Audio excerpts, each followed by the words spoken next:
Okay, fantastic. Good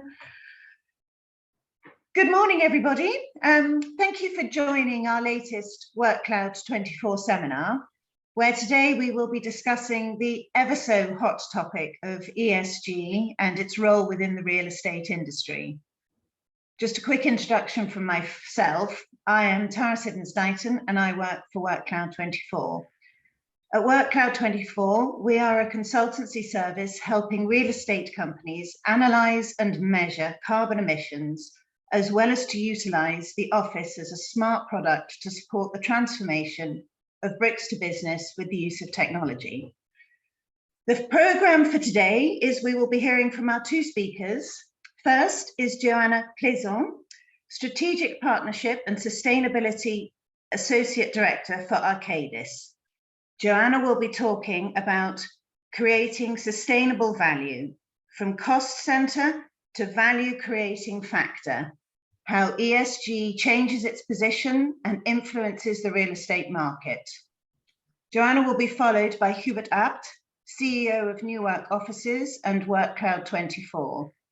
Hubert will be looking into the digitization of space and impact of future leasing activities and ESG compliance. Just a little bit of housekeeping before we start. Copies of the presentations will be available afterwards, which we can email through to you. This is an overview of these very big topics. If you would like to discuss them further, find out more about how WorkCloud 24 can help and what tools are out there to help you, we would be happy to do calls with anyone who wants to delve deeper. There will also be an opportunity for questions and answers at the end, so please do email your questions in during the presentations. Without further ado, then I pass you over to Joanna. Thank you very much, Tara, and good morning, everybody. I will just now launch my presentation.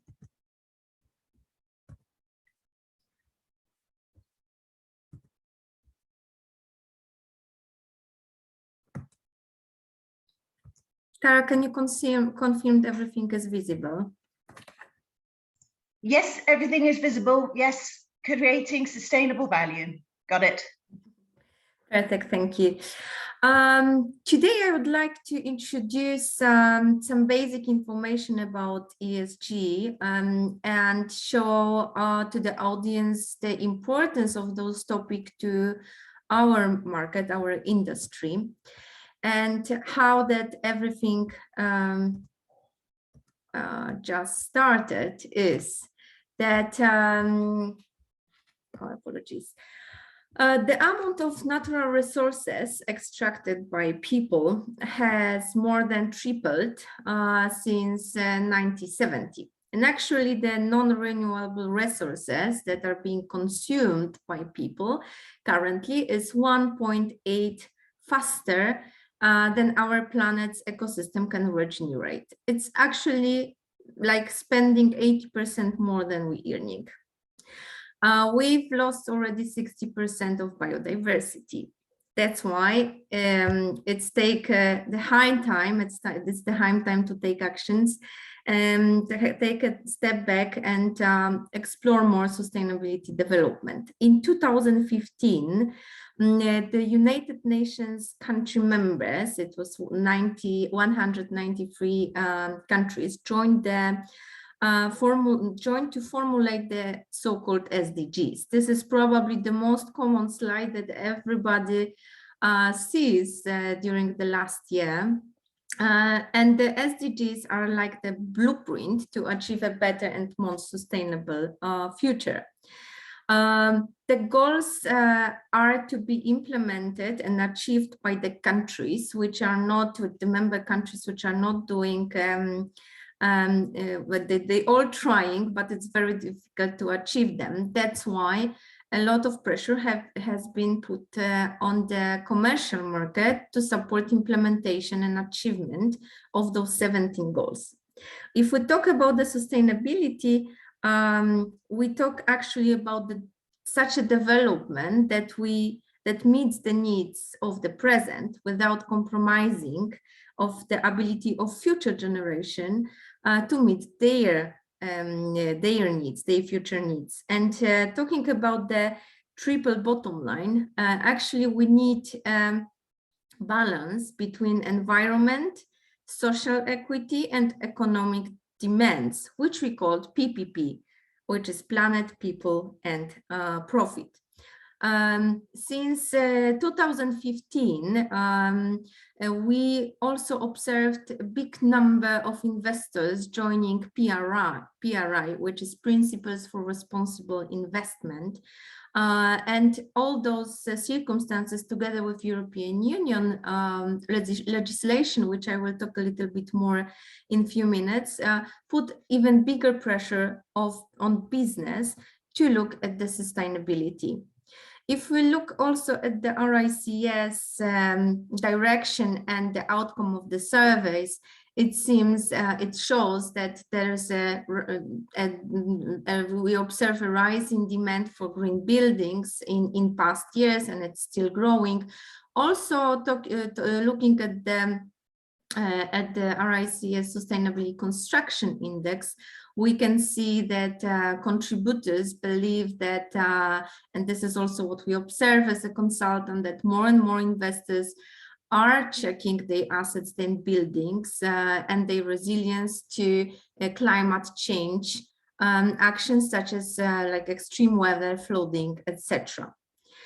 What I wanted to stress out that the ESG is really much more than just CSR, and it's really much more than just having a one-pager of ESG policies. It requires a business, it requires the completely shift in business thinking and adapting the business these business models to the sustainability. Otherwise, it will be very difficult to adapt the sustainability into the daily operations. Additionally, it's really not a trend that will just pass by and that we can wait. Waiting is the worst option. Under ESG, there are actually three pillars.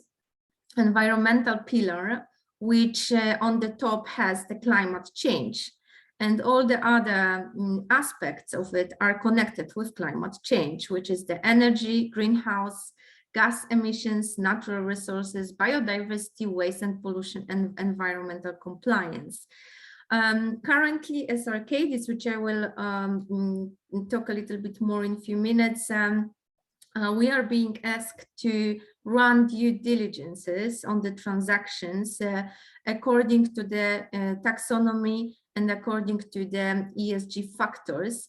Then the social pillars, and checking all the aspects. The social pillars are really much more than just well-being, and it's really the current, the upcoming GRI, which is the most important, the most common reporting standard of ESG, put a big pressure on human rights.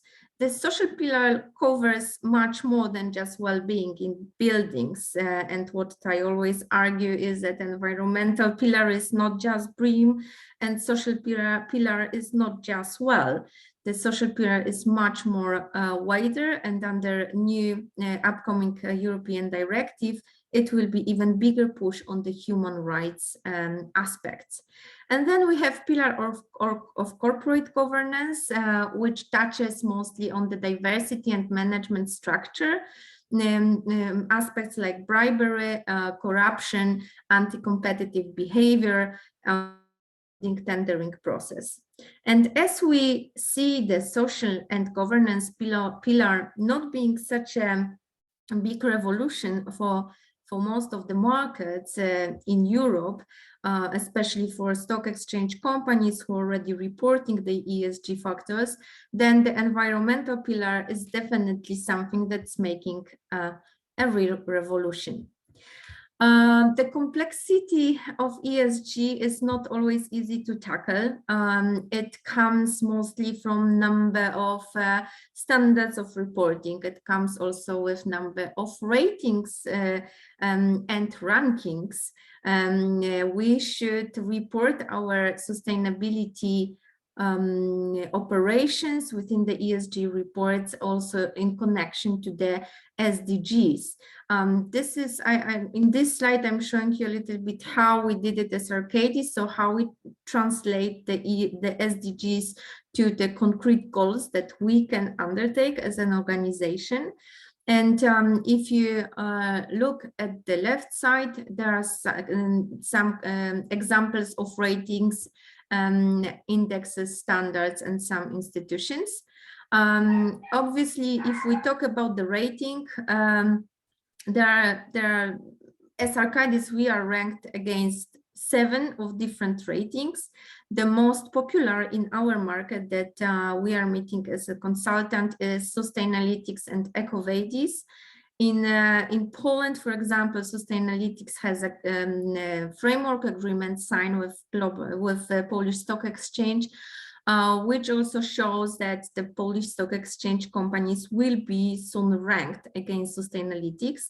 EcoVadis is another very popular rating, especially on the construction side. So we see more and more general contractors trying to get a good EcoVadis score, just because a lot of the investors require the certain level of EcoVadis rating in the tendering process.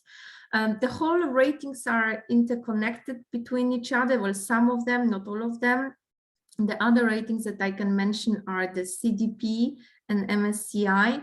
In some of the countries in Western Europe, we already see the banks taking the ratings into account while looking at the investment risks. From this table, another platform index that I would like to mention is GRESB. GRESB is a very important platform for our market as it is dedicated to real estate. GRESB is a platform created by investors within which they collected all the information they would like to have on the real estate in area of the sustainability. Currently GRESB has over nearly 200 funds looking into the platform and gathering information from the tool.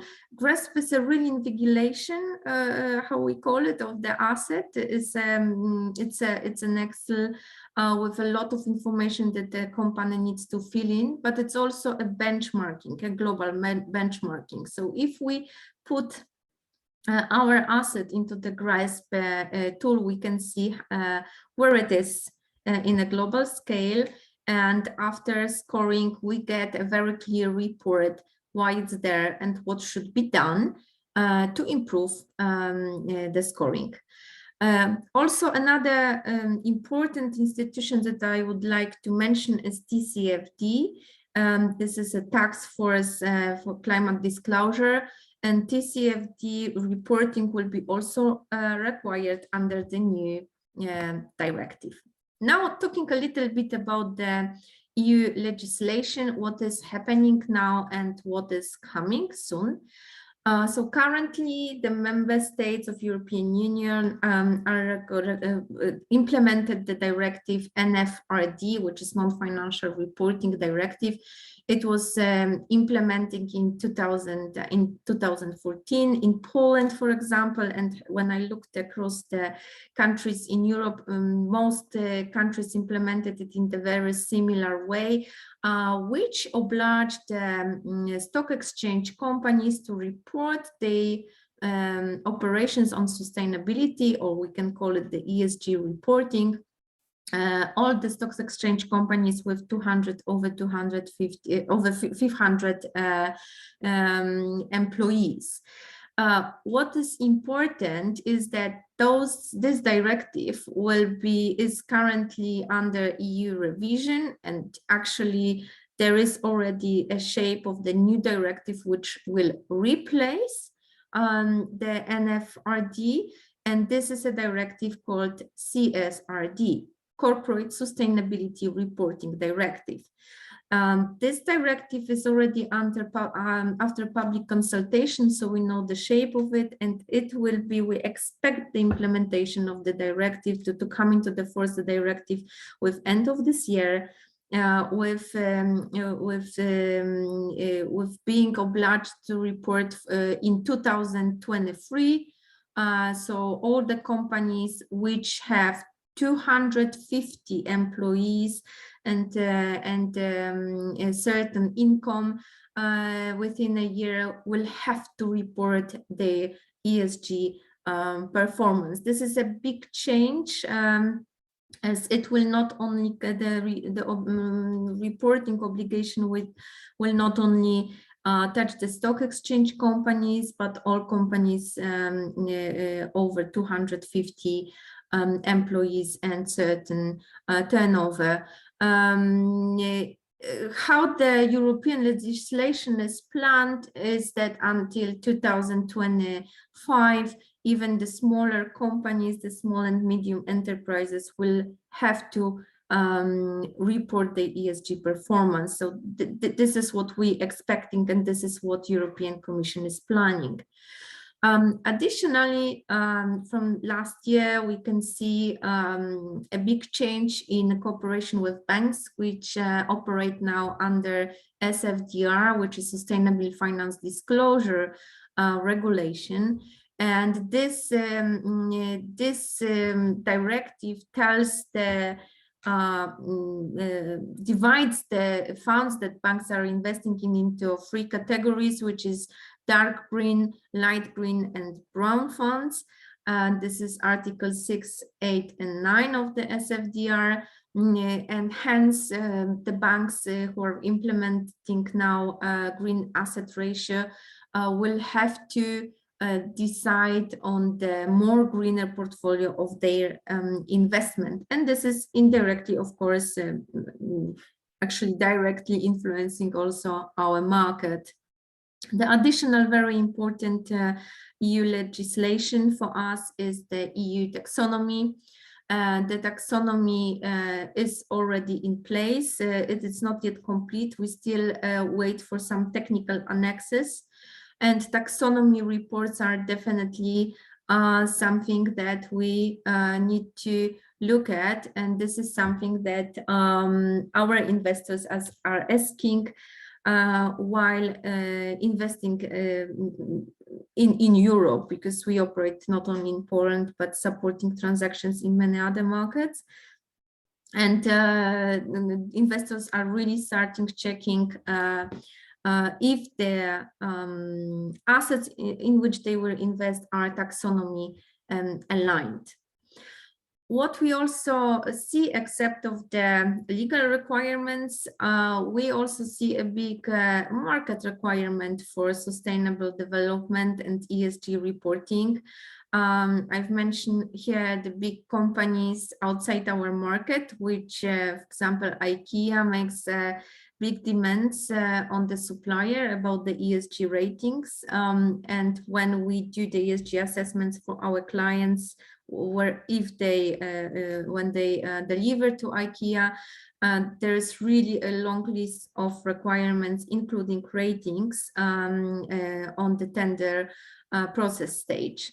Also in our market, we observe investors from all over the world, especially investors from USA, where ESG reporting has a very long history and tradition, as GRI, the Global Reporting Initiative standard, roots are in USA, and the standard is in the market for 20 years.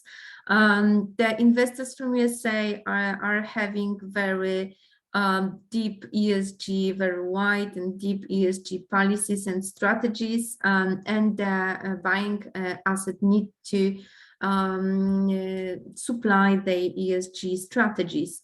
Also, while working with investors from Asia, like Singapore, we can see that those investors have even their own governmental benchmarking while checking the buildings towards environmental and social aspects. And so this is what is happening currently in real estate market. Also, according to PwC researchers, we can see that there is a bigger interest in GRESP. So we can see that from in 1 year there is of over 1,000 portfolios reported into GRESB, which also shows the direction for our markets, and I can confirm that more and more of our clients expect us to check their buildings against GRESB and to support them in the reporting. The GRESB reporting is also supported by other digital tools. There are a lot of different digital tools in the market that will support you and help you in collection of all the information. But it still requires a big exercise, especially in the beginning. What PwC says is also that 2/3 of institutional investors believe that ESG will become industry standard within a couple of years. Now, talking about the ESG and the impact on real estate, this is how we see currently the transactions going on. So already working with investors having the ESG strategy, which means that they increase the green products in their portfolio. And still, some of them already decide to go towards the impact investments, which means that the investment does not only need to be compliant with requirements, but each new investment must improve the green footprint of the company that is investing in.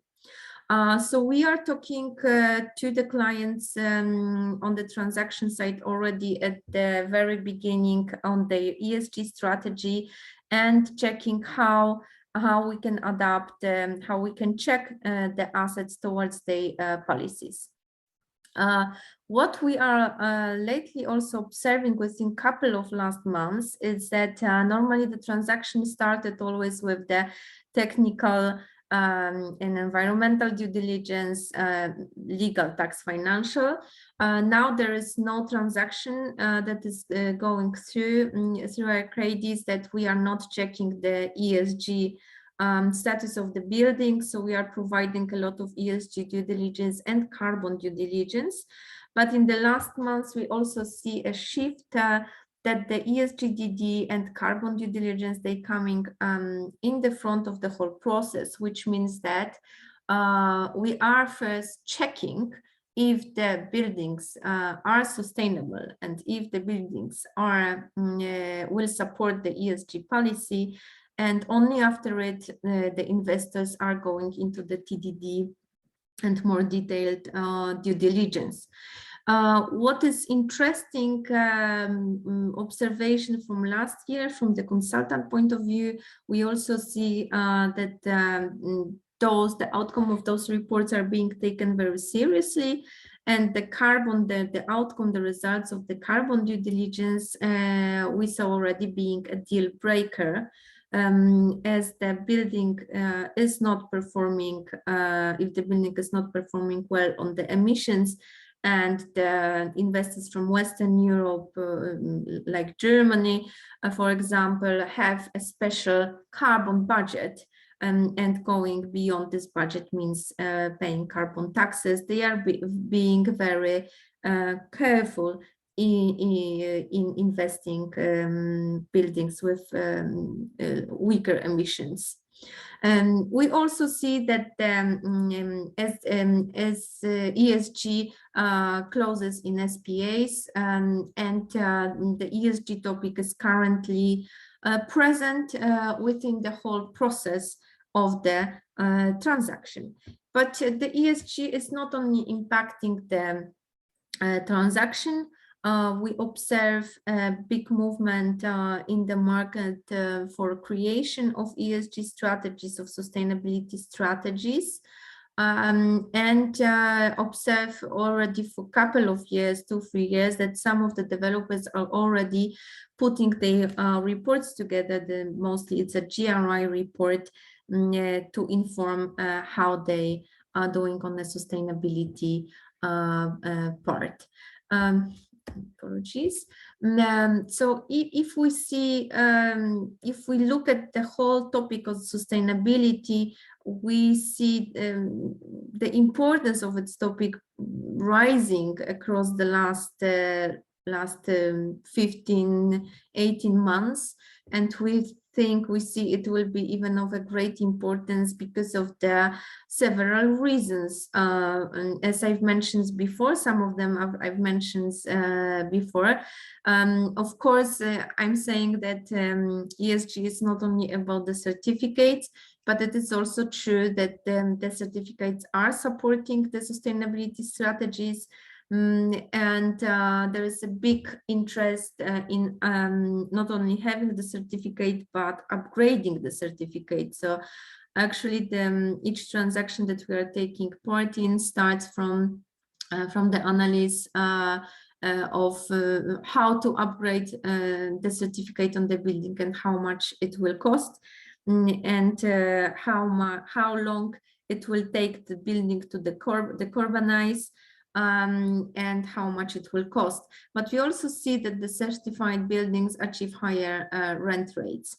We see a big push on our clients also from the tenant side.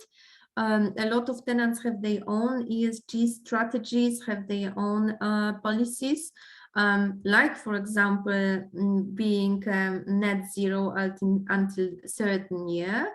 And it also touches on the assets they are using for their operations. Since European Union announced that until 2050, Europe will be the first climate neutral continent, that means also that each of the company should have a strategy of decarbonization of their operations. And this is also a big trend that we're seeing in our market, and supporting the clients in first calculation of the carbon footprint of the carbon operations, and then supporting them in the decarbonization, which is not always, of course, easy, but it is doable when there is a will from the client side to really go into the climate neutrality direction. Of course, the financing, which I've already mentioned, the EU Action Plan, really pushes those topics on the financial institution, not only banks, but also insurance. And we know that insurance companies have already a lot of requirements around ESG topics for asset to cooperate with their clients. And what's very important is also reputation. It is very talking about the ESG, talking about the sustainability. It's not an easy game, and it's very easy to go into the greenwashing direction. The new directive, the CSDR directive, upcoming in next year, will definitely, together with taxonomy, help us to be more technical on the sustainability part. But we're really talking with our clients, putting a lot of attention to the communication on the sustainability and having the real plan with real impact on the market. And going slowly to the end of my presentation, I also wanted to, I've collected some of the trends that we're seeing, so which is the ESGDD in the acquisition process, the GRESB reporting, rating-orientated operations, like I've mentioned, EcoVadis, Sustainalytics, these are the most popular ones, net zero strategies for both organizations and also projects. Now, we even met once with a client who started, who at the stage of planning and design was asking to provide a net zero journey for this project and was ready to offset some of the carbon generation, which means planting some forests, for example. Energy efficiency solutions, certified green energy, of course, renewable sources of energy, which means photovoltaics, but not only. So we see some of the developers supporting the construction site also with renewable energy sources. And definitely energy efficiency is also an example how taking care of sustainability and climate change can also improve the cost side of the building. We are having a lot of projects and working with a lot of buildings with the energy audits together with the net zero pathway to make the buildings more efficient on this side. Blue-green infrastructure, so we're not talking only about energy efficiency, but more and more developers are interested in bigger, better optimization of the water usage, gray water usage on their assets, and also biodiversity, which is a very big topic for other parts of Europe. It's not only flower meadows and green roofs, which can be also a tricky action and should be really double checked with its implementation. So it's really supporting the sustainability of the building, and it's not a greenwashing, because if you want to put a green roof and some greenery on the roof, which you need to support with a big amount of steel, then the embodied carbon is going even higher. So we need to be very careful with implementation of this solution. But biodiversity is also a very hot topic, and we saw already it being a very important point in the tendering process.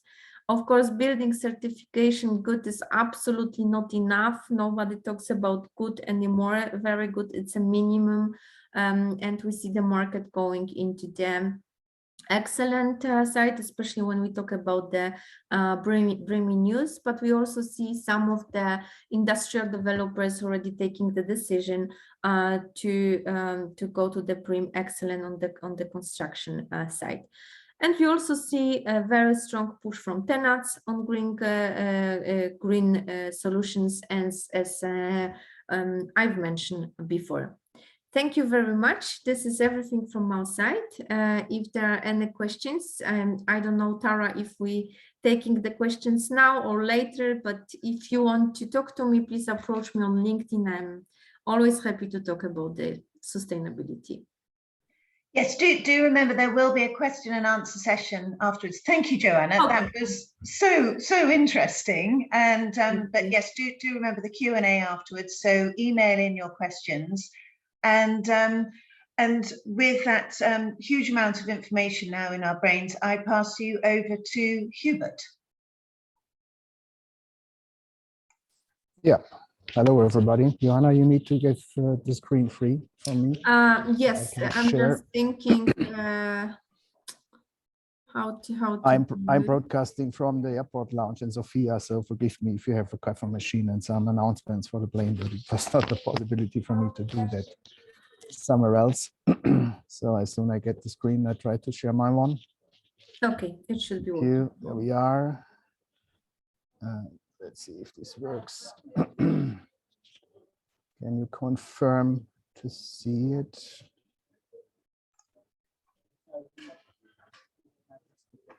Okay. I can see your screen, Hubert. Okay, I go in presentation mode. Yeah. Oh, Good. yes, presentation mode done. Okay, cool. So summing up, I'm confused, but it's not the first time that I'm confused because it's a holistic thing, this ESG, and I take the liberty first to make it short so we have more time to discuss later, not to overstretch the 1 hour in total, and secondly, maybe to wrap up a little bit what Joanna presented to us. And forgive me if this is a practical approach and not a science approach, but I guess our daily life forces us that we find practical solutions for complex problematics, and it all starts with the first step. So what we're seeing here is what I want to end with is why we need to digitize the space in real estate and what is the impact when it comes to leasing activities and ESG compliance. To sum it up, the entire ESG discussion is forced by one thing only, which is climate change. Well, climate change and the global warming comes from CO2 emissions, right? And the CO2 emission is not new. This phenomenon is known since 1960 and before. Tomorrow, we will reveal the market report about ESG and digitization in real estate from WorkCloud24. That means if you're reaching out for me or Tara or Vika from WorkCloud, we can send you over then tomorrow afternoon already the freshly published market report, which is 20 pages something where we're going into the deep things, what happened before, what is the history, and what measures are done. So the presentation for today is really only just to cover up. So again, ESG is caused by carbon emission, which is the global warming, and ESG basically should be the frame of reporting. This is why everybody talks about ESG, and we should not forget what's the cause of it, right? And what has real estate to do with it? Out of the 51 gigatons, the 51 billion tons of mankind emission per year, this needs to go down to zero. If we do not getting down to zero, we will not reach the 1.5 or 2 degrees bandwidth, and then we are fucked. Simple as that. That means Dennis Meadows, he published 50 years ago the thesis of the limits of growth for the Club of Rome, which was already an initiative on this global warming aspect. And he said it's not a survival for the planet we are talking about. It's more survival of the civilization, right? And to set this in a perspective, what he means with this is simple. If you see 8.4 million lives are lost every year because of this carbon emission, and entire COVID discussion of the last 2 years cost 5 million lives. This is what we're talking about. So there is no thing that we can now discuss further. Do we do anything or don't we do anything? Or as Joanna said, do we go green? Our good is not enough. It's not enough because we all need to commit. And real estate is tortured. Real estate takes 38% of the entire carbon emission worldwide, which comes 31% of the construction and 7% out of heating and cooling. That means the fact that only the building industry makes 30% on embedded carbon, so the building is built without operating, tells you already something if you live in a city like Warsaw. So now the problem is here that 95% of all existing buildings worldwide do not qualify for any ESG compliance. It doesn't matter to which subject you report. And this now tells us something what we are facing here. We are facing indeed existential transition risk for the industry, because if we know that the capital markets committing net zero and that the ESG checking makes on the pool position of a due diligence, of an investment due diligence already, and 95% of the building do not comply to ESG, whatever rating and reporting standards we are talking about, we need to transform these existing buildings, right? It's relatively easy to transform a new building, to build a digital twin with all the informations and figure out how we can make that better, how we can make it more efficient, and what we can change to comply to ESG standards. But it's relatively complex to deal with an existing building where no data are available. Because if it was built 20 years ago, 10 years ago, 5 years ago, nobody kept the lists of materials, their origin, how they were built, what energy sources were used to build these materials, and so on and so forth.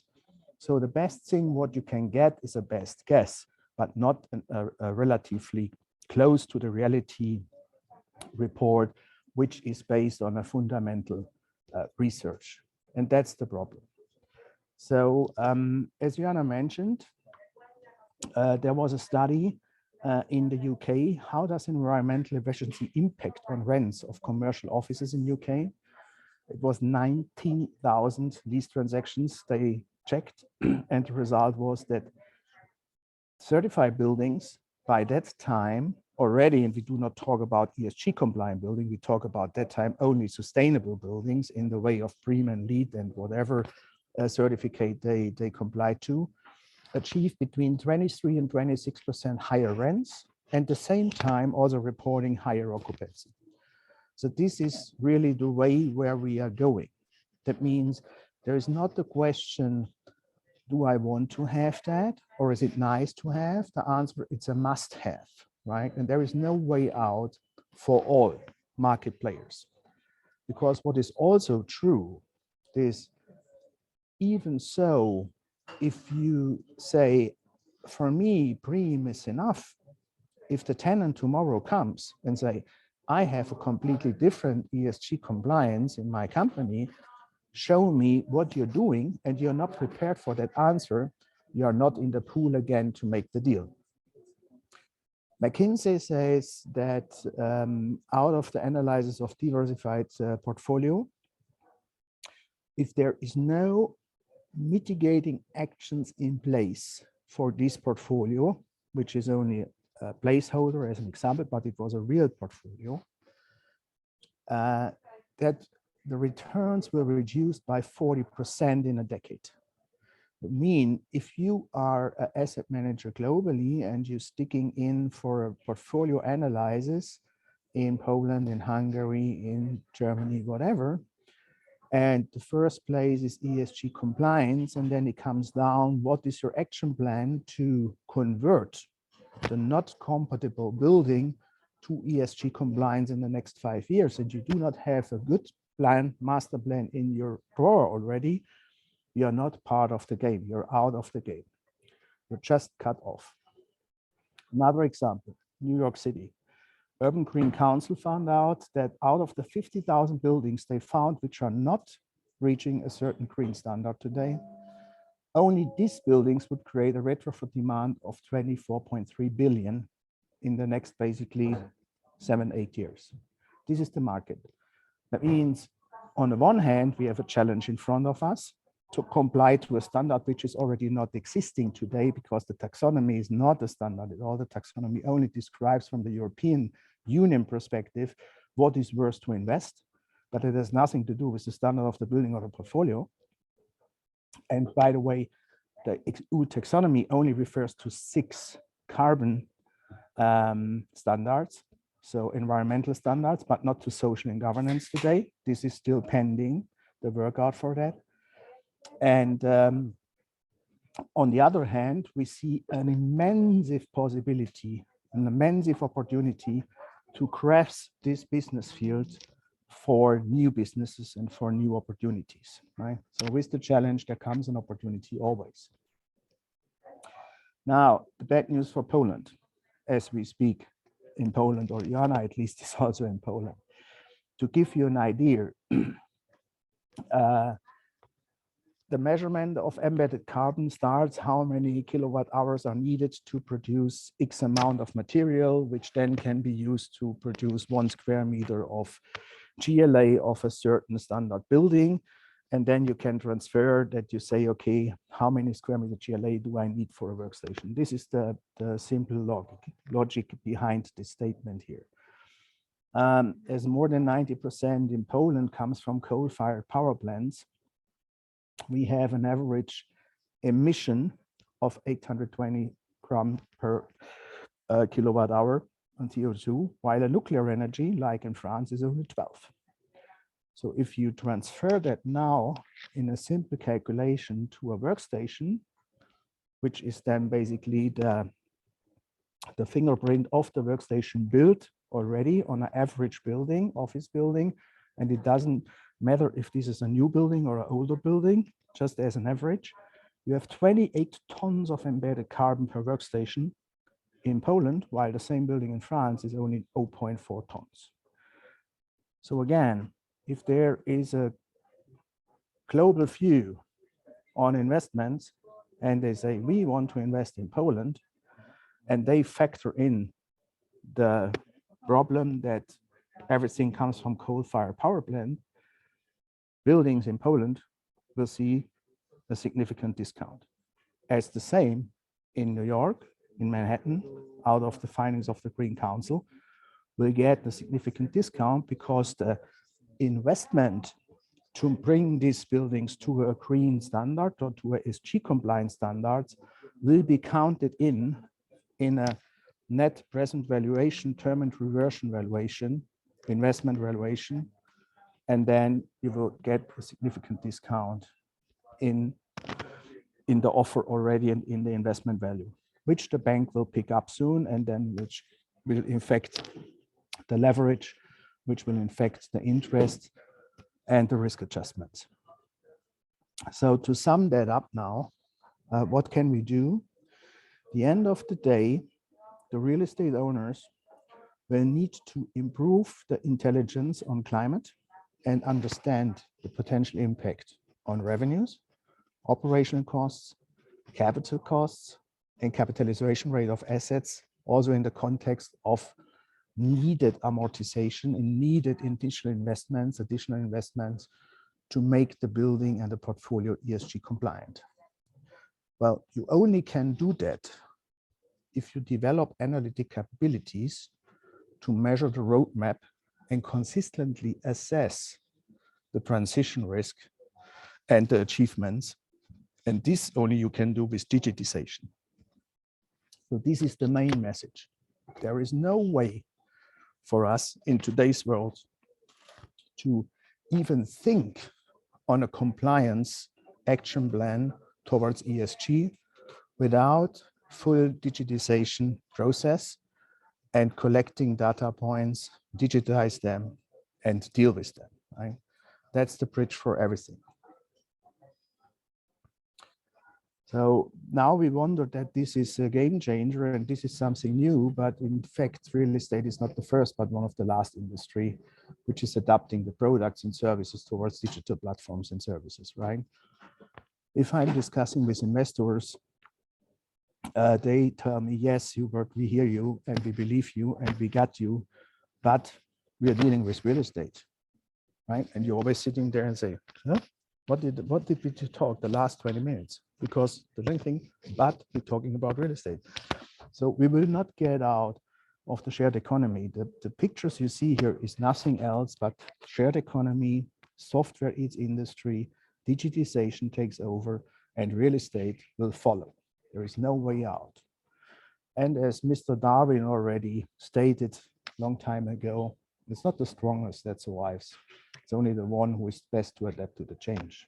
And you see on the left side, the one they took the chance, and you see on the right side, the ones they said, yes, but it's, right? So that's then the result, out of business and done.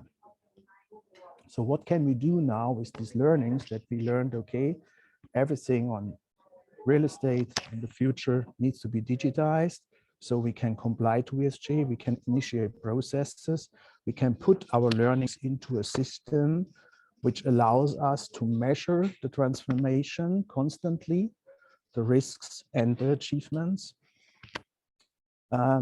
We need to have a user in the building, because without the user, the entire ESG discussion is basically ab absurdum, because you need to have somebody who is using the building. And this is how do we bring the employees back? What can be done to achieve that and fighting the new trend of hybrid workforce management and work from home allowance, and also in the context of shared economy. The first and foremost thing is we need to have a human-centric product, and we need to make it attractive for collaboration. That's the two things which are humans striving to go. You can stream your films from Netflix, but it will never substitute to go to the cinema with your acquaintance, with your friends, and watch a nice movie. So the only difference there is you are collaborating and you have a good time, right? This is why you go to the cinema. And from this perspective, we need to check what could be improved through technology to improve this experience for the user in the building. It has three layers: the physical, the functional, and the psychological level. While the physical satisfaction includes the tangible topics, that means the temperature, the lighting, the air quality, keyless access control, all that stuff. So this is supported by technology. Then it has the functional satisfaction, where you see that the interaction between the building environment and the design works together. So you have a handy usage of things that you really say, wow, never saw that coffee machine, this vending machine, access to internet, stuff like that, elevator programming stuff, whatever it is, right? That works. That's really cool tools. I really love that. And then finally, you have the psychological level, which is basically a subconscious awareness, which you get every day by the usage.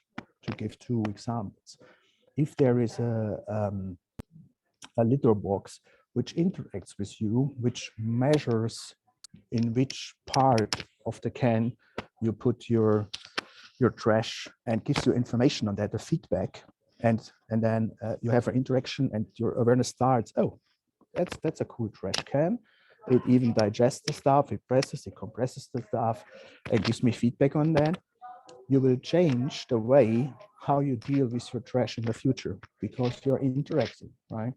If you have liked and priked easy accessible staircases, you maybe use the staircase instead of the elevator. But today the staircase is hidden and it's only for emergency access, right? So these are things which we can do interacting with the physiological behavior and level to change the behavior, the user behavior, but at the same time increase the comfort and the well-being factor, right?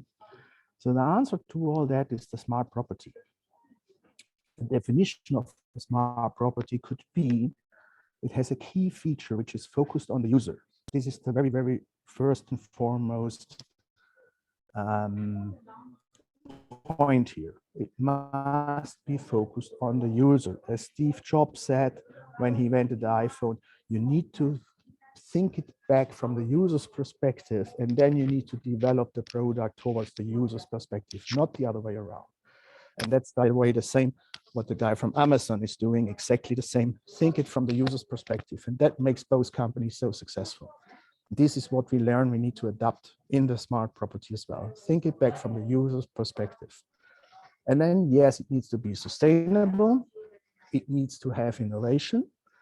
And we can use disruptive technologies to get these holistic benefits all together, which I tried to describe beforehand. What happened to COVID? COVID triggered basically the impact of the shared economy towards the real estate. And at the end of the day, you see on the very right side is the most important information when we talk about ESG in the context of digitization, that only with 1 day more work from home allowance, the average utilization of an office goes down to 40%. So now if you know that 1 square meter of GLA of office space in Poland has 28 tons, one workstation, 28 tons embedded carbon, and you only use it by 40%, you have a huge problem with your ESG compliance report, whatever it's related to, with whatever rating agency comes there, you have a huge problem. That means you need to increase the utilization, and you only can increase the utilization if you offer models to the tenants, which allowing them to implement the hybrid workforce into the core space. The very first product came up 2-3 years ago, Core and Flex. Offer a certain amount on a core space, on a standard space, let's say out of 10,000 square meter, 5 or 7,500 on 5 years. And the other 2,500, 25%, we offer in rotating indefinite period flex. On the very hand side, we see the virtual office, which allows then the work from home guys and the single entrepreneurs, to have an office address, but to work wherever they like. That's a relatively common product since 20 years. And in the middle now it comes a new innovation, disruptive space in the cloud, which allows the user to using the core space even more intensive. Now we're negotiating as we speak with new work, a deal with a mobile operator, 180 workstations reduced to 60 workstations core space, but used by 180 people. That means the utilization goes up, good karma on ESG compliance, and at the same time, if more than 60 people from the 180 wants to use the space, they can use other space in the flex environment, right? So these are products unthinkable 2-3 years ago. And that's an advantage for the employees because they are managing their hybrid workforce by themselves, by demand, by the amenities they want to use, because they also can use multi-locations. And of course, it very much depends in which industry these employees are working. While banking, finance, and insurance is not resilient at all on this hybrid workforce, they will reduce the most of the space. Law companies and other companies are more resilient for this approach and sticking to their core space commitments. There is from Urbanity Advisors, a nice study revealed 1 week ago, which ranked the cities according to the structure of the space, office space, available office space, and the public transport systems and the industry mixed in an index, which cities are more resilient on losing space or reducing space and which are not. I really highly recommend to check that, but we also can deploy that to you on demand. So conclusion and outlook, I'm still in time. Space and office is definitely dead. We're still dealing it deal by deal every day, but space as a service takes over. This is getting clear. And it goes with digitization. Landlords can proactively react on tenants' needs with digitization. Without digitization, there is no way. And the very future will be, not today, not tomorrow, but the day after tomorrow, that subscription models will become a common tool for first accommodation partition, replace traditional lease. I think that's 30 or 40 or 50%. It depends on the industry, it depends on the tenant mix, but the subscription model using a space will be a big part because it's a logic development of the shared economy and digitization in compliance with ESG requirements towards the industry. Yeah, I mean, I guess we are already on the end. That means we need to find new business approaches to get the opportunities out of the challenge. And of course, corporations will drive us as well. The tenants will drive us, the capital markets will drive us. I guess the governance, but will not take the lead anymore because they didn't do it over the last years. And you see here, smart office market is growing rapidly. So that's the product of the future. Start with calculating your ESG in an operational way.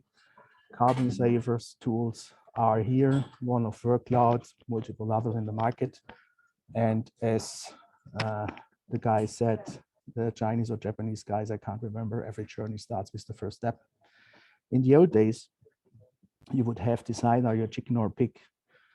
The difference is if you have a breakfast with scrambled eggs and bacon, the chick is involved and the pig is committed.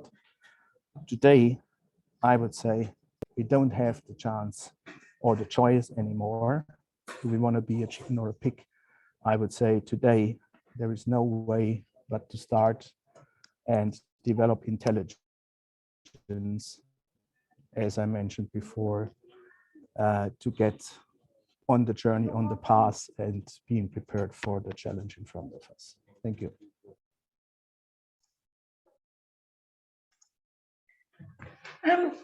Thank you, Hubert. That was very, very interesting. And again, thank you again to Joanna. We have no questions that have come in on the Q&A as yet. I do understand though, because there is quite a lot of information to digest there. And so we'll have a sort of few minutes in case anyone does come up with any thoughts or questions. But as I have said, any questions that you do have in the future, email us, email Joanna, and we're here to answer them. Joanna, Hubert, do you have any questions for each other?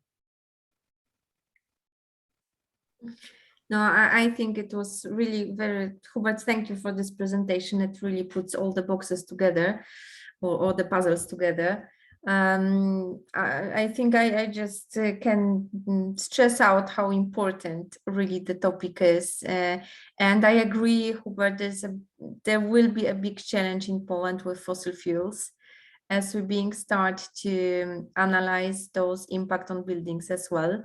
And I really also agree that each challenge brings opportunity. So there's a lot to do around the energy efficiency.